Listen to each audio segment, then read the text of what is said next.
Parce que Dieu a décidé d'accomplir sa volonté à partir de l'Église. L'Église est dans une position de son histoire de façon décisive. Pourquoi? Parce que le temps dans lequel nous sommes, Dieu va élever l'Église en général. Vous le verrez à la tête du gouvernement. Vous verrez une nouvelle politique naisse. Je vous dis la vérité. Il y a une nouvelle politique qui est née selon Dieu et selon le temps de Dieu. Une nouvelle politique est née. Et cette politique qui est née est une politique hautement christianisme, organisée, mais une politique assez prophétique afin de conduire la nation dans la délivrance, mais la plus totale. Mais ce qui me fatigue, les chrétiens ne lisent pas le temps. Regardez le temps, observez le temps, calculez le temps et comprenez que Dieu est en son sein, que le temps est favorable pour l'église de Côte d'Ivoire.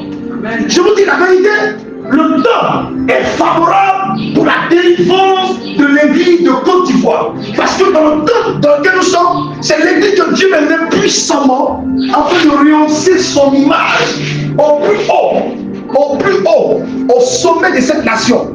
Et les chrétiens doivent savoir que de la même manière qu'il y a des autorités qui sont montées, il y a une nouvelle page qui s'ouvre pour l'église de la Côte d'Ivoire.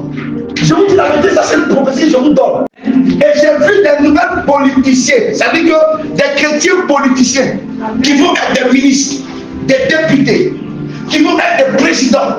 Ils vont diriger le pays, mais à une allure extraordinaire. Et le pays va connaître une prospérité, mais extraordinaire, sur tous les plans. Que ce soit dans le domaine pétrolier, que ce soit dans le domaine minier, tous les domaines, ils vont connaître la prospérité. Et le Seigneur nous dit que spirituellement, il y a un changement radical. Spirituellement, si vous calculez le temps, si vous êtes comme les fils d'Isaacar, vous allez comprendre que le temps est prophétique pour l'église du Côte d'Ivoire. Je vous dis la vérité.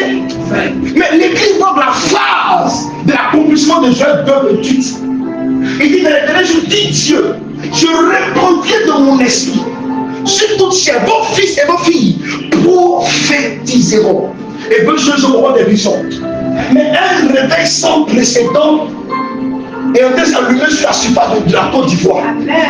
Vous ne voyez pas ce qui se passe, mais vous voyez les yeux dans l'église. Mais des gens courent dans tous les sens dans les pays lointains. Et ils entendent le bruit, ils entendent la cloche. Des centaines de milliers des Ivoiriens qui se convertissent, mais par centaines de milliers, vous ne voyez pas ça? Dieu est en train de faire quelque chose de terrible dans cette nation. Donc le temps dans lequel nous sommes là, vous devez calculer le temps.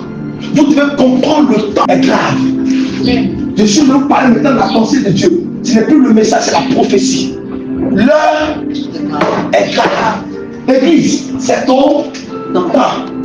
C'est ton temps. Dieu va élever une nouvelle génération de chrétiens. Je suis venu vous dire la vérité. Une nouvelle génération de chrétiens, des inventeurs, dans tous les sens. C'est le temps de l'église, hein? Non! Regardez, ouvrez les yeux, regardez. Dieu a opéré la délivrance depuis la croix de Golgotha. Et Dieu dit cette année, c'est la délivrance de l'église de Côte d'Ivoire. Dieu dit cette année est la délivrance de l'église de Côte d'Ivoire. Dieu délivrera le pays de la main de l'empire de Pharaon. Et le peuple de Côte d'Ivoire ne sera plus esclave. Il sera libre en cette année 2025. Dieu le libère de son esclavage. Dieu le libère de sa doctrine. Et Dieu le positionne. Parce qu'il dit, il est mon peuple et moi son père. Je suis en train de vous parler de la part de Dieu. Vous communiquez la pensée de Dieu. Que chaque chrétien soit stratégique et prophétique. Parce que le temps est pour nous et le temps nous appartient. Que chaque chrétien se positionne. Que chaque chrétien ou chrétien reste dans la prière, dans la méditation. Car le barbare sur lequel les oiseaux venaient s'asseoir, dont les feuillages étaient verts, dont la racine était forte, vient de tomber. Humilié, torturé, maltraité, dans la douleur, dans le cri. Mais ce peuple-là est en train de glorifier son Dieu parce que son Dieu lui a délivré de la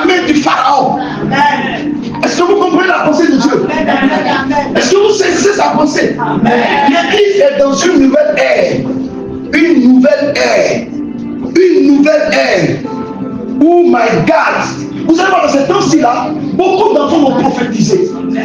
Beaucoup d'enfants vont prophétiser. Tu vas livrer sa parole, sa prophétie. Tu vas livrer sa parole aux lèvres de plusieurs enfants. Ils ou elles vont prophétiser puissamment. Tu vas utiliser des choses. Vous allez voir des signes apparaître dans le seuil de la Côte d'Ivoire. Pourquoi? Parce que Dieu dit que c'est le temps. Amen. Regardez. Regardez. C'est le. Est-ce que vous savez comment on va appeler la Côte d'Ivoire? Une nation chrétienne, une nation sainte, une nation bénie de Dieu. Amen. Oui, je suis en train de vous dire la vérité. Là, c'est une prophétie parce que Dieu me l'a dit. Il a dit, on appellerait la Côte d'Ivoire une nation sainte, une nation chrétienne, une nation bénie de Dieu.